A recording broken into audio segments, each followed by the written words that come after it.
تسلسل سے حضور غوث سمدانی قطب ربانی شہباز لامکانی حضرت شیخ عبد القادر جیلانی رضی اللہ تعالی عنہ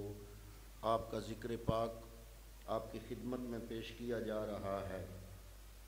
اللہ رب العالمین نے اس کائنات میں تمام مخلوقات میں سے انسان کو اشرف اعلیٰ اور افضل پیدا فرمایا، اور انسانوں میں سے پھر وہ لوگ انتہائی خوش بخت ہیں جن کو اللہ رب العالمین نے اپنی بارگاہ کی منظوری عطا فرمائی اور اپنی پہچان عرفان اور ایمان کی دولت سے مالا مال فرمایا۔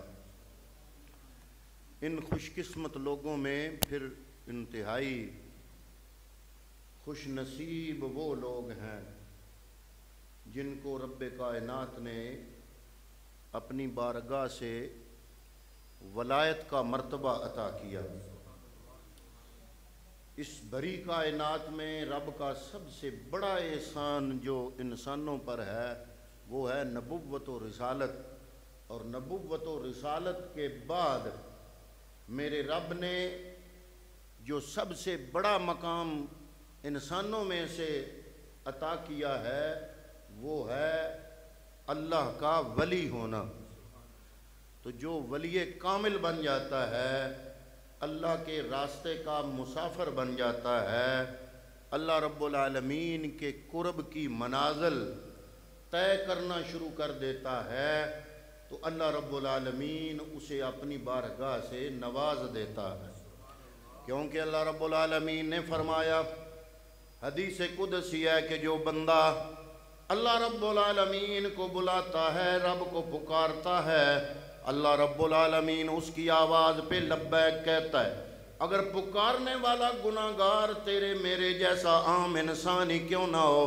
جو بندہ رب العالمین کو ایک مرتبہ بلاتا ہے، میرا رب اسے 70 مرتبہ جواب دیتا ہے۔ جو بندہ گناہگار ہونے کے باوجود میرے رب کی بارگاہ کی طرف چلتا ہے، فرمایا جو بندہ چل کے آتا ہے میں رب اس کی طرف دوڑ کے جاتا ہوں۔ جو ایک مرتبہ یا اللہ کہتا ہے میں 70 مرتبہ جواب دیتا ہوں لبیک یا عبدی۔ اگر ایک گناہگار بندے پہ میرے رب کی کرم نوازی کا یہ عالم ہے تو ان ہستیوں کا کیا مقام ہوگا جنہوں نے قدم قدم پہ اپنی خواہش نفس کو کچلتے ہوئے، اپنی خواہش نفس کا خون کرتے ہوئے رب العالمین کی رضا کو ملحوظ خاطر رکھا، اللہ کے قرب کی طرف کشاں کشاں چلتے رہے۔ راستے میں لذات دنیا آئیں لیکن وہ رکے نہیں۔ حضرات محترم، راستے میں لذات دنیا، خواہشات دنیا، ترغیبات دنیا، یہ ساری رکاوٹیں آتی نہیں۔ اندر کی مضبوط اپوزیشن جو خواہش نفس کی صورت میں ہے اس کے راستے میں رکاوٹ بنتی رہی، لیکن نہیں، اس بندے نے وہ ساری رکاوٹوں کو دور کیا، ان کا مقابلہ کیا، خواہش نفس کا مقابلہ کیا، ترغیبات دنیا کا مقابلہ کیا، لذات دنیا کا مقابلہ کیا، خواہشات دنیا کا مقابلہ کیا، اپنے نفس کی خواہشات کا مقابلہ کیا، شیطان کی قوتوں کا مقابلہ کیا۔ ان تمام قوتوں سے ٹکراتے ہوئے وہ بڑھتا چلا گیا رب العالمین کے قرب کی طرف۔ تو یا اللہ تو نے کیا انعام دیا؟ فرمایا میں نے اعلان کر دیا کنتو احببتہ۔ اس بندے نے رب کی طرف رجوع کیا، میں نے اعلان کیا کہ رب العالمین اس سے رب ہو کے محبت فرماتا ہے۔ وَإِذَا أَحْبَبْتُهُ، فرمایا جب میں محبت کرنے لگ جاتا ہوں تو میں نشانی کیا دیتا ہوں؟ کنت سمعہ الذی یسمع بہ کنت بصرہ الذی یبصر بہ کنت یدہ التی یبطش بہا کنت رجلہ التی یمشی بہا۔ فرمایا ہوتا تو وہ بندہ ہے لیکن رب کی طرف سے اعلان ہو جاتا ہے کنت سمعہ الذی یسمع بہ، میں رب العالمین اس کے کان بن جاتا ہوں جن سے وہ سنتا ہے، میں اس کی آنکھیں بن جاتا ہوں جن سے وہ دیکھتا ہے، کنت یدہ التی یبطش بہا، میں ہاتھ بن جاتا ہوں جس قوت سے وہ پکڑتا ہے، کنت رجلہ التی یمشی بہا، میں رب العالمین میں اس کی ٹانگیں بن جاتا ہوں، پاؤں بن جاتا ہوں جس طاقت سے وہ چلتا ہے۔ بلکہ ایک اور حدیث پاک اسی معنی میں بخاری شریف کے اندر موجود ہے، اس میں مزید اضافہ ہے، فرمایا کنت لسانہ الذی یتکلم بہ، میں رب ہو کے اس کی زبان بن جاتا ہوں جس سے وہ کلام کرتا ہے، کنت فؤادہ الذی یعقل بہ، میں رب العالمین اس کا دل و دماغ بن جاتا ہوں اس سے وہ سوچتا ہے۔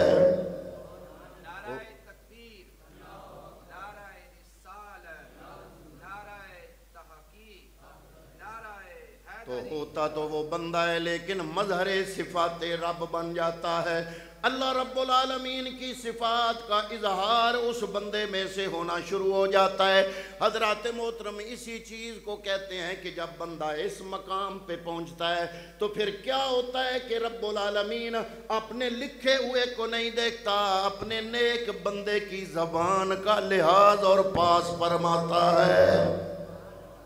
رب العالمین اعلان کرتا ہے لکھا ہوا تو میں نے کچھ اور تھا، اب میرے بندے نے کہہ دیا تو لہذا اس کے کہنے کے مطابق ہو گیا۔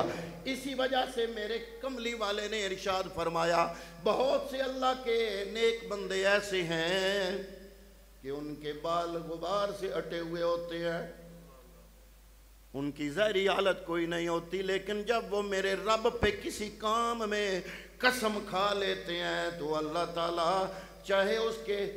لوح محفوظ میں ایسا نہ لکھا ہو لیکن رب ان کی قسم کو ضائع نہیں کرتا، رب لکھا مٹا کے وہ کام ان کی قسم کے مطابق بنا دیتا ہے۔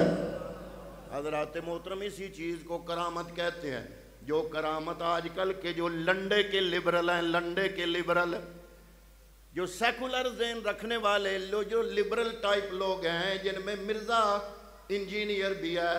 مرزا جیلمی بھی ہے، وہ ٹوٹل اولیاء کاملین کی کرامات کا انکار کرتا ہے۔ میں کہتا ہوں کہ اگر کسی خاص بندے کی کرامت کو جب کوئی بیان کرتا ہے تو اللہ کے اس ولی کامل کی کرامت کا مذاق اڑانے کے لیے جس عالم نے بیان کیا ہو اس کی تقریر کا کلپ کاٹ کے پھر اس کو اپنی طرف سے جواب دیتا ہے، کہتا ہے اب کر کے کوئی دکھائے، اب کیمرے کا دور ہے، اب ہم کیمرہ لگاتے ہیں، کوئی کر کے دکھائے۔ حضرات محترم ایسے حالات میں تو اللہ کے جو انبیاء ہیں انہوں نے بھی معجزات نہیں دکھائے۔ کفار مکہ کئی مرتبہ میرے نبی کی بارگاہ میں آئے، انہوں نے کہا یوں کر دو تو ہم ایمان لے آئیں گے۔ اللہ نے جبریل بھیجا، فرمایا ہے محبوب ان کے کہنے کے مطابق اگر تم چلنے لگ گئے تو ان کے ہاتھوں کا کھلونا بن جاؤ گے۔ یہ بات نہیں کہ میں رب تمہیں معجزہ نہیں دوں گا، معجزے میں نے تمہیں دیے ہیں، لیکن جس طرح کوئی کہتا ہے ایسے دکھانا تو نے شروع کر دیا تو کیا ہوگا؟ پھر پچھلی امتیں ایسا ہی کرتی تھیں، جب کسی معجزے کا مطالبہ کرتی تھیں وہ نبی معجزہ دکھاتے تھے، پھر بھی وہ قوم معجزہ دیکھنے کے باوجود اگر ایمان نہیں لاتی تھی تو بھلا کیا ہوتا تھا؟ قرآن پڑھ کے دیکھ لیں، سارا قرآن آپ کے سامنے ہے، گزشتہ امتوں کے واقعات میرے رب نے بیان کیے، معجزہ دکھانے کے باوجود بھی جو قوم نہ مانی اللہ رب العالمین نے ان کو صفحہ ہستی سے مٹا دیا۔ اللہ نے فرمایا اے محبوب ان کے ہر بات کہنے پر اگر تو نے معجزہ دکھانا شروع کر دیا، ماننا انہوں نے نہیں، انہوں نے نہ مانا تو مجھے اپنی روٹین بدلنی نہیں ہوگی، میں ان کو برباد کر دوں گا، عذاب نازل کر دوں گا۔ لہذا ان کی بہتری یہ ہے کہ ان کے ہر کہنے پہ تم معجزہ نہ دکھایا کرو، حالانکہ میرے محبوب کریم نے چاند ٹکڑے کیے، حالانکہ میرے نبی نے اشارے سے درخت کو چلوایا، حالانکہ میرے نبی کریم نے اپنی انگلیوں سے 1400 کے لشکر کو پانی ایک پیالے سے پلا دیا، حالانکہ میرے نبی نے اشارہ کر کے گو کو عربی زبان میں بولنے پر مجبور کر دیا۔ یہ سارے واقعات احادیث طیبات میں موجود ہیں، لیکن اللہ نے منع کیا کہ اے میرے محبوب، جیسے کوئی منہ اٹھا کے چلائے اور کہتا ہے یوں کر دو تو مان لوں گا، تو تم اس کی بات نہ مانو۔ کیوں؟ اس لیے کہ اگر ان کے کہنے پہ تم چلتے رہے تو ان کے ہاتھوں کا کھلونا بن جاؤ گے۔ اللہ رب العالمین بھی معجزہ دکھانے کی اجازت خاص حالات میں دیتا ہے، اور اسی طرح ولی کامل بھی ہر دم کرامتیں نہیں دکھاتے، نہ ان کا ایسا دعویٰ ہوتا ہے وہ بھی کوئی خاص موقع ہو تو اللہ کا ولی کرامت دکھاتا ہے، بلکہ غوث پاک خود فرماتے ہیں، آپ ارشاد فرماتے ہیں کہ ہمارے نزدیک کرامت دکھانا اتنا ہی معیوب اور ناپسندیدہ ہے جتنا کہ کسی عورت کے نزدیک اس کے ماواری کے ایام اسے ناپسندیدہ لگتے ہیں، اسے عیبدار لگتے ہیں۔ کسی عورت کو ماواری کے جو ایام ہیں جس طرح وہ ناپسند ہوتے ہیں، ہم اولیاء کاملین کو کرامت دکھانا اسی طرح ناپسند ہوتا ہے۔ لیکن رہ گئی بات کرامت کے وجود کی، اس کا آپ انکار نہیں کر سکتے۔ کیوں؟ اس لیے کہ اللہ نے قرآن مجید میں اولیاء کاملین کی کرامات کو بیان کیا۔ پڑھیں واقعہ حضرت موسیٰ اور حضرت خضر علیہ السلام کا، جو 15ویں پارے کے آخری صفحے اور 16ویں پارے کے پہلے صفحے پر میرے اللہ رب العالمین نے تفصیل سے بیان فرما دیا ہے۔ جب کلیم اللہ کو فرمایا کہ وہاں جاؤ جہاں 2 دریا ملتے ہیں، تمہیں میرا بندہ ملے گا، اس سے سوال کرنا، تمہیں پتہ لگ جائے گا کہ رب نے اپنے ولیوں کو کتنا علم عطا فرمایا ہے۔ اللہ کا قرآن خود بیان کرتا ہے کہ جب حضرت موسیٰ رب کے حکم پہ چل پڑے، جب اس مقام پہ پہنچے تو قرآن کے الفاظ ہیں فَوَجَدَ عَبْدَنَا مِن لَّدُنَّا عِلْمًا، حضرت کلیم اللہ نے ہمارے اس بندے کو پا لیا۔ کس بندے کو پا لیا؟ فرمایا جن کو علمناہ من لدنا علما، جس بندے کو ہم نے اپنی بارگاہ سے علم لدنی عطا فرمایا تھا۔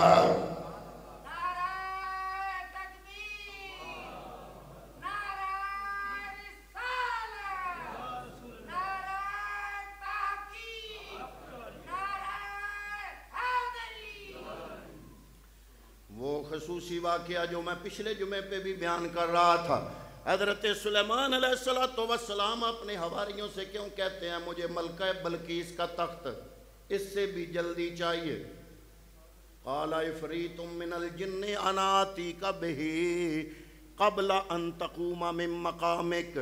جب جنوں کا سردار عفریت دیو اٹھا اس نے کہا میں لاتا ہوں وہ تخت جو 3 مہینوں کی مسافت پر دور تھا، جو 30 گز چوڑا تھا، 40 گز لمبا تھا، 30 گز اس کی اونچائی تھی، سونے کا بنا ہوا، ہیرے جواہرات لگے ہوئے، اور ملکہ بلقیس اس تخت کی وجہ سے پوری دنیا میں بہت مشہور تھی کہ ملکہ بلقیس ملک سبا کی ملکہ، اس کے پاس ایسا تخت ہے جو سونے کا بنا ہوا ہے، جو تالوں میں لگا ہوا ہے، جو پہرے کے اندر رہتا ہے، وہ اس تخت کی وجہ سے بڑی مشہور ہے۔ حضرت سلیمان علیہ السلام چاہتے ہیں کہ ملکہ بلقیس جب میرے دربار میں آئے تو اس کا اپنا تخت میرے دربار میں موجود ہو۔ اگر سلیمان رب سے عرض کرتے تو اللہ تعالیٰ دکھا سکتا تھا، تخت پہنچا سکتا تھا۔ مرزا جیلمی بھی مانتا ہے ان اللہ علی کل شیء قدیر، اللہ ہر چیز پر، لیکن وہ قدرت بنتی، نبی دکھاتا تو معجزہ بنتا۔ خرق عادت واقعہ اگر رب کی طرف سے ہو تو قدرت ہے، خلاف عقل واقعہ نبی کی طرف سے ہو، اگر نبوت کا اعلان کرنے سے پہلے ہو تو اس کو اراس کہتے ہیں، نبوت کا اعلان کرنے کے بعد ہو اس کو معجزہ کہتے ہیں۔ ولی کامل اگر کوئی خرق عادت خلاف عقل واقعہ دکھا دے تو ولی کامل کا وہ واقعہ کرامت کہلاتا ہے۔ اور اگر عام بندہ مومن آپ جیسا اور میرے جیسا کوئی گناہگار بندہ اگر اس سے کوئی خرق عادت خلاف عقل واقعہ سرزد ہو جائے تو اسے اصطلاح میں کیا کہتے ہیں؟ اسے معونت کہتے ہیں۔ اور اگر کلمہ نہ پڑھا ہو کافر آدمی سے خلاف عقل واقعہ سرزد ہو جائے اصطلاح میں اس کو استدراج کہتے ہیں۔ اس کی تفصیل میں نے پچھلے جمعے پہ آپ کے سامنے پیش کر دی تھی کہ کیسے مسلمہ کذاب کا ماننے والا بندہ ایک کانے شخص کو اس کے سامنے لے کے آیا، کہتا ہے ایک آنکھ تو دیکھتی ہے دوسری نہیں دیکھ سکتی، آپ دعا کریں اللہ کے نبی واستغفر اللہ نقل کفر کفر نباشد اس کی دوسری آنکھ بھی ٹھیک ہو جائے۔ جب اس نے دعا کی ٹھیک ہونے کی بجائے جو آنکھ ٹھیک تھی وہ بھی نابینا ہو گئی۔ ہے خلاف عقل کے کسی کی دعا سے صحیح آنکھ اسی وقت نابینا ہو جائے، ہے خلاف عقل، لیکن چونکہ کافر سے سرزد ہوا ہے، کذاب سے، مسلمہ جھوٹے نبی سے سرزد ہوا ہے، اس لیے نہ یہ قدرت بنے گی، نہ معجزہ بنے گا، نہ اراس بنے گا، نہ اس کو کرامت کہیں گے، نہ اس کو معونت کہیں گے۔ اس واقعہ کو چونکہ وہ کافر ہے خلاف عقل واقعہ کہ اس نے دعا کی دوسری آنکھ ٹھیک ہونے کی بجائے جو آنکھ ٹھیک تھی پہلے کانا تھا، دعا کرنے کے بعد وہ اندھا ہو گیا، تو اس کو استدراج کہا جائے گا۔ تو یہ قرآن مجید سے احادیث طیبات سے یہ بات ثابت ہے۔ باقی رہ گی بات کہ مرزا انجینئر یہ کہے کہ غوث اعظم کی یہ کرامتیں رب کا قرآن بیان کرے تو میں مانوں گا، تو قرآن تو الیوم اکملت لکم دینکم واتممت علیکم نعمتی وردیت لکم الاسلام دینا، حضور کے زمانے میں قرآن مکمل ہو گیا۔ اگر مرزا انجینئر یہ کہے کہ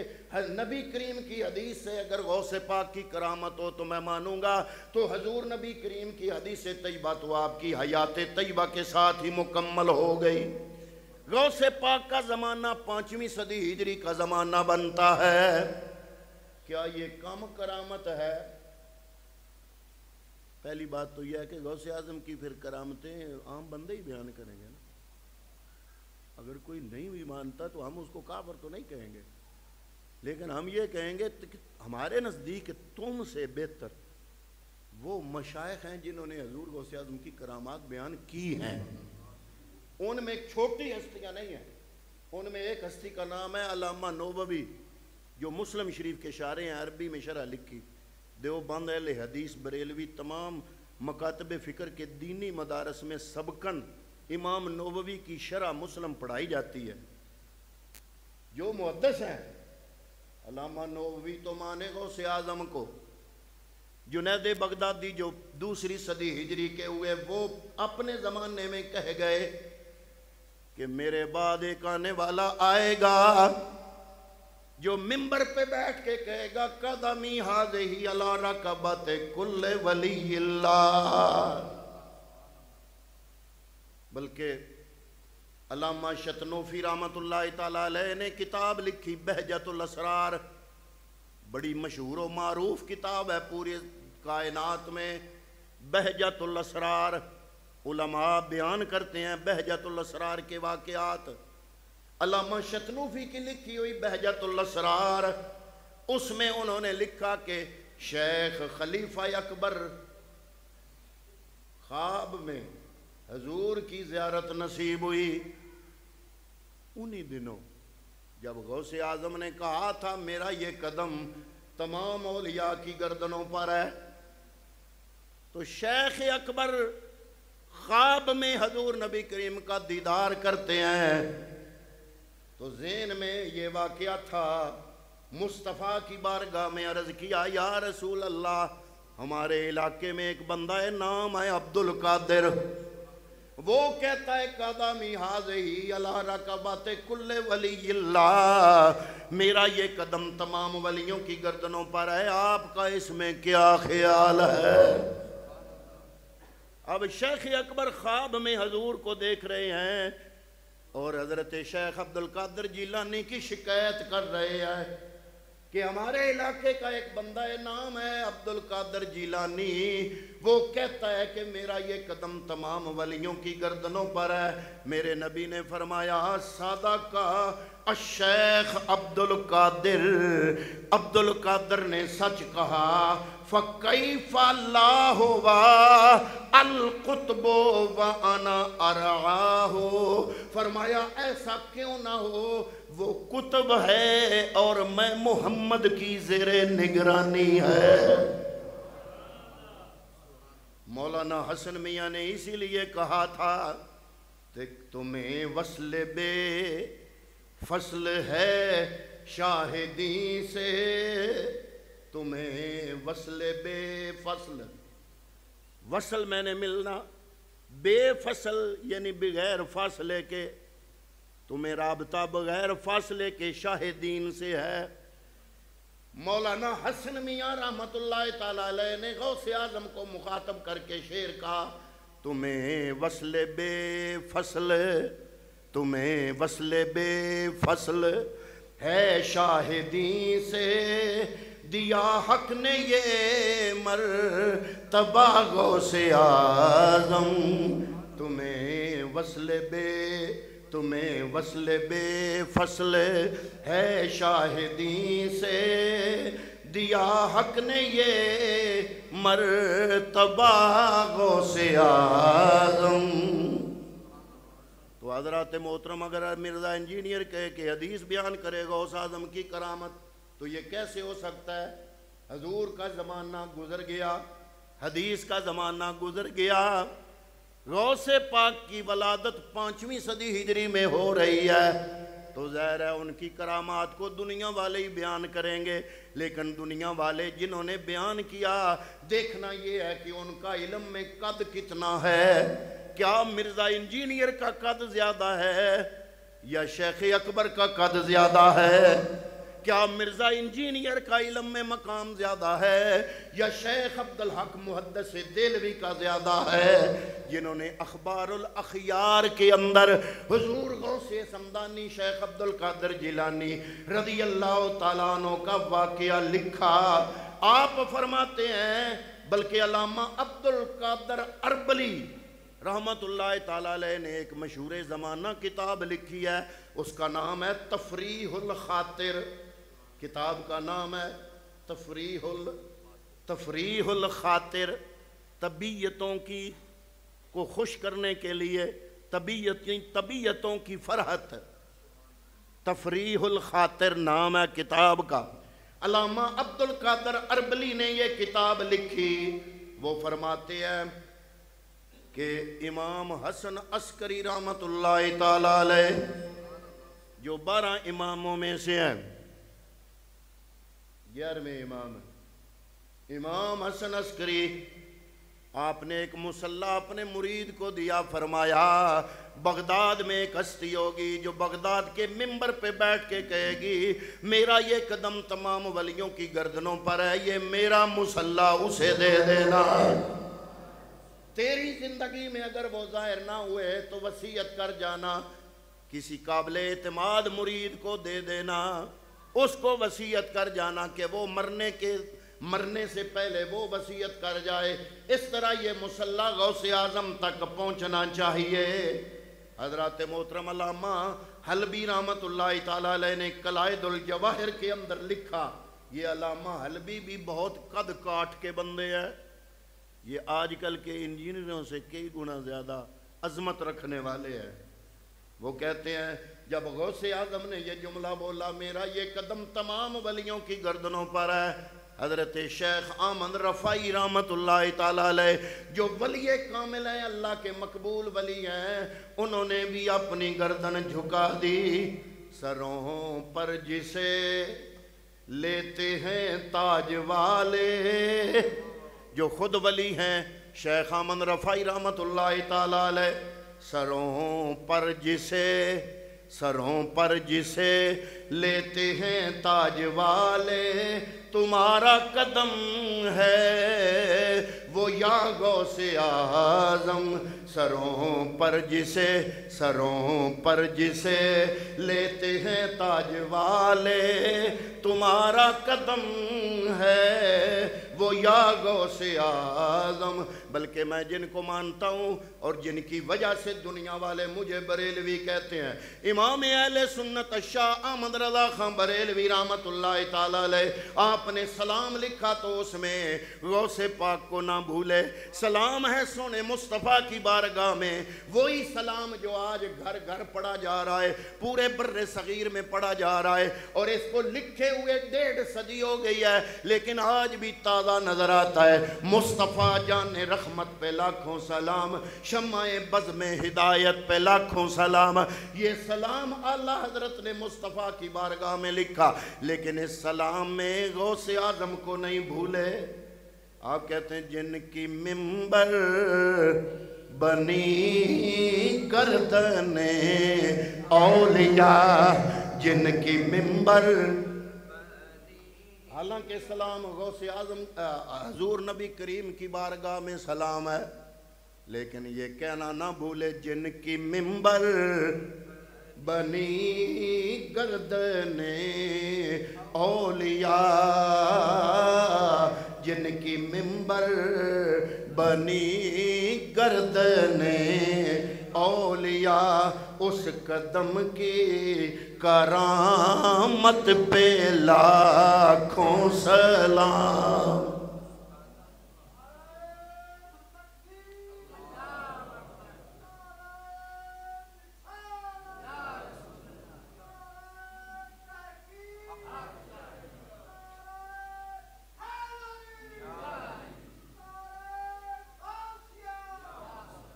ریکارڈنگ ہو رہی ہے، گفتگو تھوڑی دیر بعد نیٹ پہ چلی جائے گی، علماء بھی سنیں گے، خواص بھی سنیں گے، عام بھی سنیں گے۔ میں بار بار آپ سے پھر یہی سوال کروں گا، نیٹ کے ذریعے سارے مسلمانوں سے سوال ہے کہ مرزا انجینئر علم میں قد کاٹ اس کا زیادہ ہے کہ شیخ عبدالحق محدث دہلوی کا زیادہ ہے؟ مرزا انجینئر کو دیکھیں یا علامہ نووی کو دیکھیں، مرزا انجینئر کو دیکھیں یا شیخ احمد رفاعی کو دیکھیں، مرزا انجینئر کو دیکھیں یا شاہ ولی اللہ کو دیکھیں، مرزا انجینئر کو دیکھیں یا جنید بغدادی کو دیکھیں۔ جنید بغدادی کا زمانہ پہلے گزرا، غوث پاک کا زمانہ بعد میں ہے، تو جنید بغدادی فرما گئے کہ میرے بعد ہستی آنے والی ہے جو ولیوں کا سردار ہوگا، جو ولیوں کا سردار ہوگا۔ یہ ہستیاں تو وہ ہیں نا جن کو ہم بھی مانتے ہیں، دوسرے بھی مانتے ہیں۔ اب میں وہ ہستی پیش کروں، حضرات محترم سنیں، یہ تو اپنا کام کرتے رہیں گے، کریں یہ اپنا کام، آپ میری طرف توجہ کریں۔ جو دیوبند مکتب فکر کے بہت بڑے شیخ ہیں، اگر میں ثابت کر دوں کہ وہ کہیں کہ مجھے فیض غوث پاک نے دیا ہے، پھر حد ہے نا۔ اگر وہ کہہ دیں، حاجی امداد اللہ مہاجر مکی نے تو کہا ہی ہے، لیکن حاجی امداد اللہ مہاجر مکی سے ان کے مرید ہیں مولانا اشرف علی تھانوی، جو دیوبند مکتب فکر کے حکیم الامت ہیں۔ ہمارے تو حکیم الامت مفتی احمد یار خان نعیمی ہے گجراتی، ہمارے ضیاء الامت پیر کرم شاہ ہے، جن کو علماء دیوبند مکتب فکر اپنا حکیم الامت کہتا ہے۔